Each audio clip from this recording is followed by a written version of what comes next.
Hey everybody, so it is time for the monthly wrap, since it is the first Friday of December. What all did I manage to finish up in November, you might ask? Wasn't necessarily speed reading, but we did finish up a few.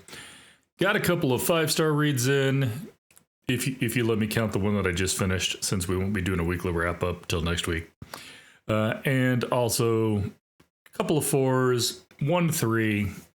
But all in all, not going to complain too loudly. What did we finish up? November 4th, we finished up The Queen by Nick Cutter. Gave that one 5 stars. As you know, we also had an interview with Nick Cutter, aka Craig Davidson. Feel free to check that one out. Thoroughly enjoyed having him on. I got to be careful here. I'm going to start being a horror channel. That's all there is to it. All right. Followed that up with I finally finished up A Good Family by H. Kim. That was the community pick way too many months ago. Given that one 4 stars, absolutely worth it. Love that book. Not quite the 5 stars, but I'm a little stingy with those. And not our normal fare around here. Wasn't sci-fi, wasn't fantasy, wasn't horror, but it was still a darn good book. All right. Finished that up. Then we went into our Dresden reread. Finished up Summer Night. Another 4-star read for there. Didn't go in. Don't have a book review down for that one on video, and I do need to write the one on Goodreads. I'm behind on that. I do apologize. I will get that taken care of. And then my only 3-star of the month was Fatal Rounds.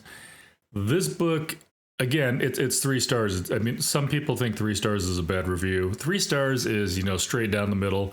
It was a book. I enjoyed the story. I don't regret the story. It just wasn't for me. I do have to say I might give it an extra half star or maybe even a whole star if I'd read it instead of listened to it. Absolutely nothing against the narrator on this one. The main character whose viewpoint this is all from, can't remember what they said she has, but kind of think of her as kind of being a little bit on the spectrum. She wasn't autistic, that's not what I'm saying, but she definitely has issues with emotions, reading other people's body languages, tones of voice, things like that. So, and I feel like that's really what the narrator was bringing across. However, I need that emotion in my story reading.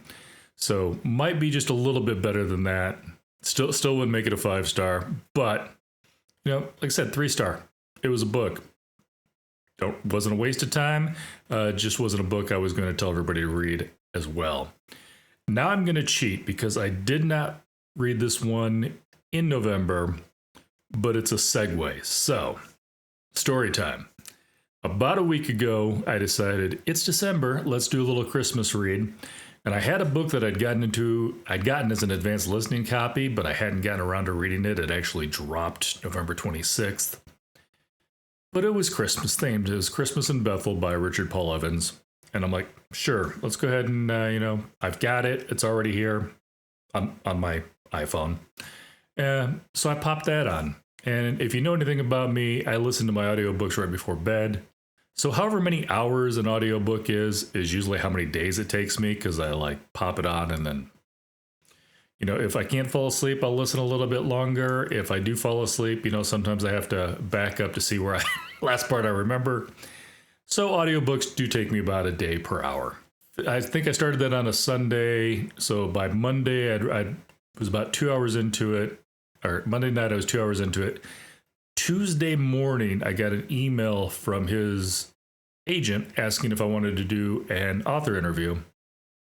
And since, despite what my wife may think, I'm not completely oblivious to the signs that the universe is sending out, I'm like, okay, I can't pass this up, especially since I didn't have anything scheduled for December. December is one of those months I always kind of leave open because I'm trying not to, bug authors right around Christmas. But since he was already, looking to do an interview for it, I obviously jumped on that. We are going to be doing the interview on Wednesday. And I won't tell you what the review is yet, but I will tell you, despite what I thought of the book going into it, and maybe even halfway through it, Richard Paul Evans can write an ending. Oh my word. Yeah, I will do a review for this. I've already done a pseudo review for this on Goodreads. I will do an a video review for this because, again, I did give this 5 stars. If you read it, you're probably going to be thinking that's not my type of book. But any author who can write an ending that gets me to thinking, how far away are the tissues? I didn't cry, but it was a near thing. The man can write an ending. Oh my word. Anyhow, that's all I'm going to say about that. If you're free Wednesday, oh my goodness, can't even think of the date. I think it's the 11th. Let me not lie to you. Yes, Wednesday the 11th at about 6 p.m. Central. We will be doing that author interview then. He's kind of wedging me in there. I think he's got another couple of book stops to make next week. But anyhow, I'm looking forward to that. He also had another book drop. If you're familiar with Richard Paul Evans at all, he also has a young adult series, the Michael Vey series, and the latest one of those also dropped on November 26th. So we got a couple of books to talk about. And that, I think, is it. That's everything I read and listened to. And, what was it? I was going to tell you, pretty much calling the community poll at this point, you guys. I did a book review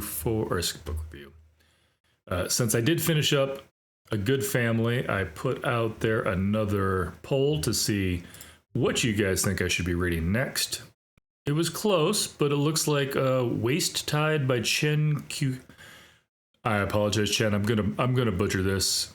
Qiufan, Qiufan. Actually, I think I've got that hiding here somewhere. Translated by Ken Liu, who I think does all the translations. But Waist Tide, we're gonna be checking this out. That's gonna be my next. That's gonna be my next community read. Looking forward to that one. And what else? I can't think of anything else new and exciting going on. I am going to read that, but I'm also probably going to have to read When the Moon Hits Your Eye. I've got that one as an advanced reader's copy, and it's. Oh, I want to read that one so bad. Oh, I also got one of the latest. I got the T. Kingfisher book. I did an Instagram post for that the other day. Which T. Kingfisher was it? The name has escaped me.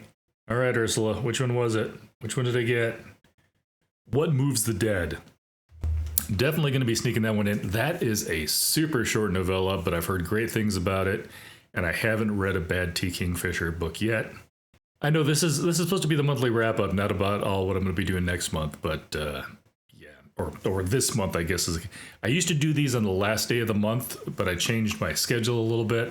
I'm not going to get, because it's a long series, I'm not going to get to the latest copy, but I am reading the first Michael Vey book. My son had a copy, so I stole that from him. That's not too long either. That's definitely going to be read before Richard and I talk. So that is all the excitement I've got going on. I got an author event for this month, which I wasn't expecting. January and February already scheduled. March, I got a couple of options. April, I've got one I'm pretty sure about. May, I've got one I'm hoping for. And then June, I've got another one I'm pretty sure about. So we'll see how it goes. Shaping up to be a good year next year, both reading and on the author interview front. And that is it. I feel like I'm just babbling now because this is supposed to be a monthly wrap up. And I'm just too excited about everything that's coming up. I can't shut up about it. What can I say? All right. I will catch you guys later. I hope you have a bunch of 4- and 5-star reads. And I'll catch you next time.